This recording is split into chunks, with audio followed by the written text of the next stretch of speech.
সেই কোন সকালবেলা বাজার করতে গিয়েছি বলো, এখনো আসার নাম নিচ্ছে কি? ও, বাজারটা মনে হয় আজকে সঙ্গে করেই নিয়ে আসবে। আমাকেও তো রান্না চাপাতে হবে বলো, কত দেরি হয়ে যাচ্ছে। ছেলে মেয়েগুলো এসে তাড়া দেবে। ওহ, এখনো আসছে না। ওরা মনে হয় ভাবে মেয়েদের 10 হাত, দেবী দুর্গার মতো 10 হাতে সমস্ত কাজ সেরে নেবে। ওই বেলের আওয়াজ হচ্ছে, মনে হয় মহারাজা এলেন। আরে, বাজারটা কি তুলে নিয়ে এলে? আর বাজার, তুমি তো বাড়িতে আছো তাই বুঝবে কি বলো।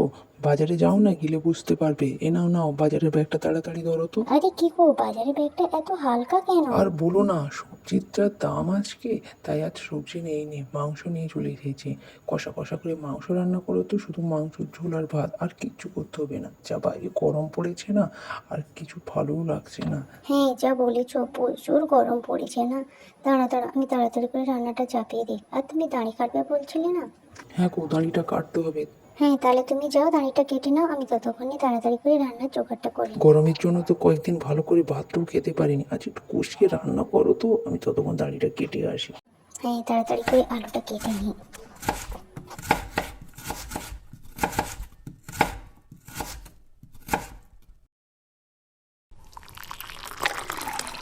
মাংস আলু একটু বড় বড় না কাটলে হয় বলো?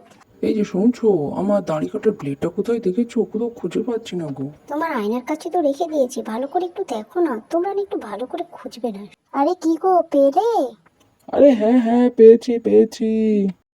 খুব একটা তো দাড়ি খুব বোঝায়নি, কিন্তু হালকা করে চেঁচে যাই। সারা সপ্তাহে একটা দিন তো ছুটি পাই, এই ছুটির দিনটা দিয়ে হালকা করে একটু চেঁচে দিই, নাহলে আবার সারা সপ্তাহে তো ভাগ পাবোই না। হুম হুম হুম হুম, লা লা লা, লা লা লা, লা লা লা। এদিকটাতে ঠিক আছে। আরে কি গো, তোমার হয়েছে? আরে শুনতে পাচ্ছো? হয়েছে তো তাড়াতাড়ি বেরিয়ে এসো। ছেলে মেয়েগুলো কতক্ষণ আগে স্নান করতে গিয়েছে পুকুরটায়, এখনো আসার নাম নিচ্ছে না।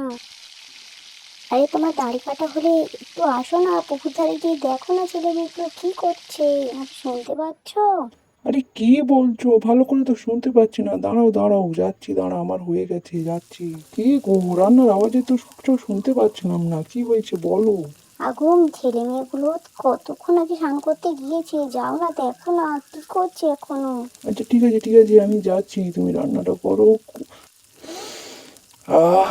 খুব সুন্দর সেন্ট বেরোচ্ছে গো গিন্নি, খুব ভালো কষিয়ে রান্না করছো মনে হচ্ছে। আর জবর ভাত খাওয়া হবে।